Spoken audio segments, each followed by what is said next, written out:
पूंजीपतियों के लिए काम करती है सरकार। एक बिल्डर गुजरात के अंदर सीआर पाटिल के इलाके में उसके लिए रास्ता बनाने के लिए राधा कृष्ण का मंदिर गिरा दिया इन्होंने। वो कीर्ति दुबे पूछ रही है मान्यवर, मोदी जी कहां है, मोदी जी कहां है। मैं उस कीर्ति दुबे को बताना चाहता हूं, मोदी जी की पूरी सरकार झारखंड में विधायकों की मंडी में व्यस्त है, विधायकों की मंडी में व्यस्त है।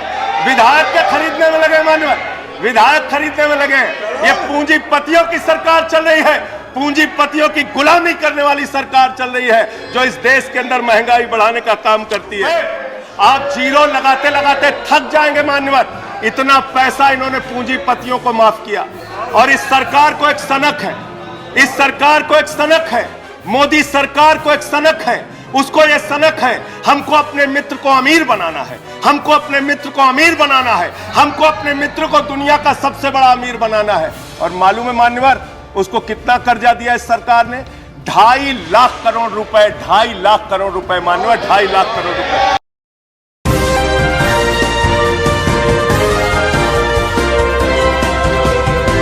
स्पीकर्स हैं, समय उसी हिसाब से आप देख लीजिए। धन्यवाद मान्यवर, आपने महंगाई जैसे महत्वपूर्ण मुद्दे पर मुझे अपनी बात कहने का मौका दिया। जिस महंगाई से पूरा देश कराह रहा है, मैं चंद लाइनों से अपनी बात शुरू करूंगा कि वो जिनके हाथ में हर वक्त छाले रहते हैं, वो जिनके हाथ में हर वक्त छाले रहते हैं, आबाद उन्हीं के दम पे महल वाले रहते हैं। ये देश जिनके हाथ में छाले हैं मान्यवर, उन्हीं के दम पर है, उन्हीं के दम पर है। लेकिन ये सरकार किसके लिए काम कर रही है? नौजवान कहता है नौकरी दे दो, सरकार कहती है पैसा नहीं है, अग्निवीर लेके 4 साल की नौकरी करो। भारत की सेना कहती है पैसा दे दो, सरकार कहती है तुम्हारे बजट का 63,000 करोड़ रुपए कम करेंगे। माताएं बहनें कहती हैं गैस का सिलेंडर बढ़ गया, बच्चे के दूध का दाम बढ़ गया, आटा दाल चावल महंगा हो गया, उसको कम कर दो, सरकार कहती है पैसा नहीं है। किसान कहता है फसल का दाम दे दो, फसल का दाम दे दो, सरकार कहती है पैसा नहीं है। अरे बुजुर्ग कहते हैं हमारी रेल की तीर्थ यात्रा, उसकी रियायत क्यों कम कर दी? सरकार कहती है हमारे पास पैसा नहीं है। देश के लोग कहते हैं शिक्षा का बजट तो बढ़ा दो, सरकार कहती है 2% से ज्यादा बजट नहीं है।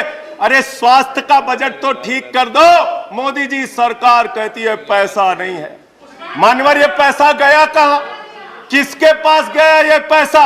अरे ये पैसा गया नरेंद्र मोदी जी के मित्रों के पास गया, मित्रों के पास गया। मैं आपको बताता हूं मान्यवर कहां कहां गया।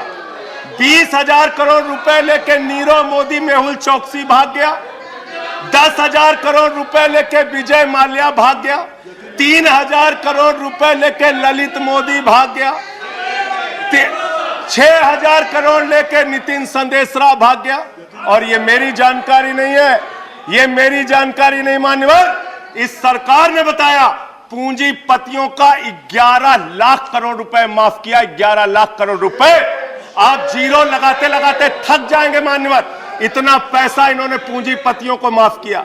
और इस सरकार को एक सनक है, इस सरकार को एक सनक है, मोदी सरकार को एक सनक है। उसको ये सनक है हमको अपने मित्र को अमीर बनाना है, हमको अपने मित्र को अमीर बनाना है, हमको अपने मित्र को दुनिया का सबसे बड़ा अमीर बनाना है। और मालूम है मान्यवर उसको कितना कर्जा दिया इस सरकार ने? 2.5 लाख करोड़ रुपए, 2.5 लाख करोड़ रुपए मान्यवर, 2.5 लाख करोड़ रुपए। जीरो लगाते लगाते थक जाएंगे। एक इंसान को 2.5 लाख करोड़ रुपए और बच्चे के दूध पे टैक्स लगाते हो, आटा दाल चावल पे टैक्स लगाते हो, हिंदुस्तान के गरीब आदमी का खून चूसने का काम करते हो। सरकार किसके लिए चल रही मान्यवर? यह सरकार किसके लिए चल रही है? इसको ध्यान से हमें सोचना पड़ेगा। जब हम इसी सदन में किसान के काले कानून का विरोध कर रहे थे, हमें सस्पेंड करके बाहर कर दिया गया। 1 साल के बाद यह सरकार कहती है अब हमें होश आ गया, हमारी तपस्या में कमी रह गई, हम काला कानून वापस ले रहे हैं।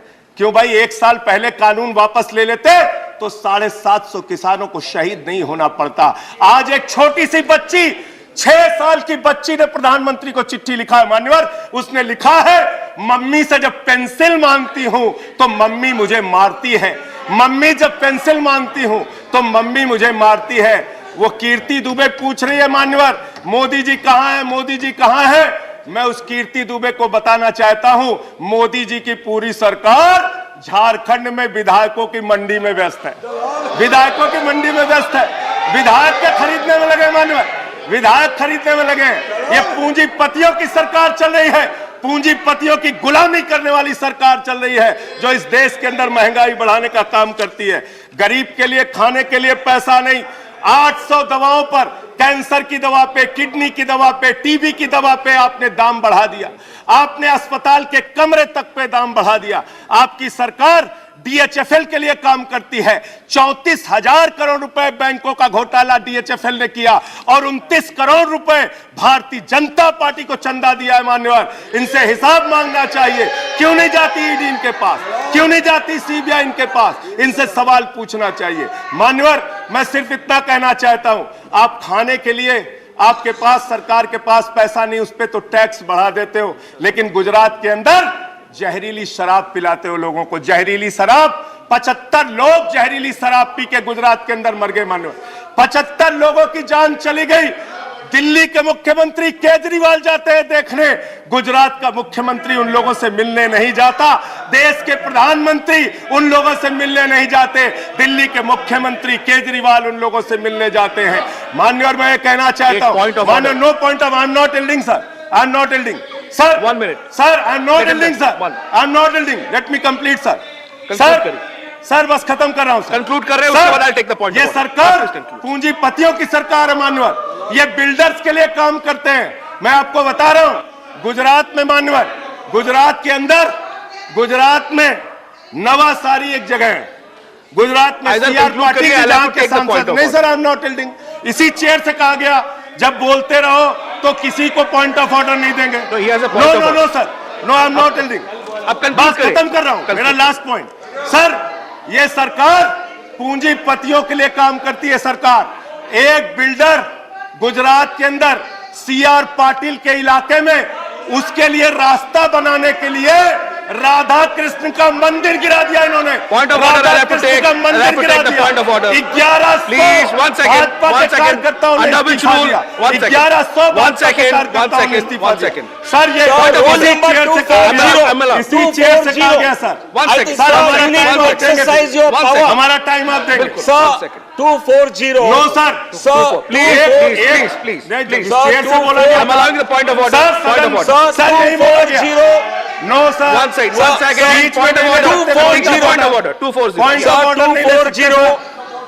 सर, जब ये बोल रहे हैं सदस्य 240 irrelevance or repetition. The chairman, after having called the attention of the council to the conduct of a member who persists in irrelevance or in tedious repetition, can ask the member to discontinue the speech.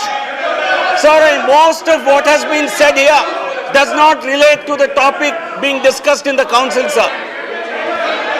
Taking your point is taken. Sir, a lot of what has been said does not pertain to the I've subject. taken your point. You made your point. Thank you. Made your point. Please sit down. बैठ जाओ sir, He's concluding. बस खत्म। Please. माननीय sir, इसी chair से कहा गया था, Conclude. एक सदस्य बोलता रहेगा तो किसी को पॉइंट ऑफ ऑर्डर नहीं देंगे।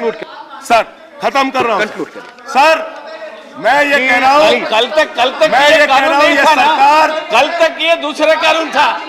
हाँ ठीक है, बैठ जाओ, कंक्लूड करिए, बैठ जाइए, खत्म कर रहा हूं। कंक्लूड करिए। सर, मेरा समय खा रहे हैं लोग। सर, गुजरात में एक बिल्डर की सड़क बनवाने के लिए राधा कृष्ण का मंदिर गिरा दिया इन लोगों ने।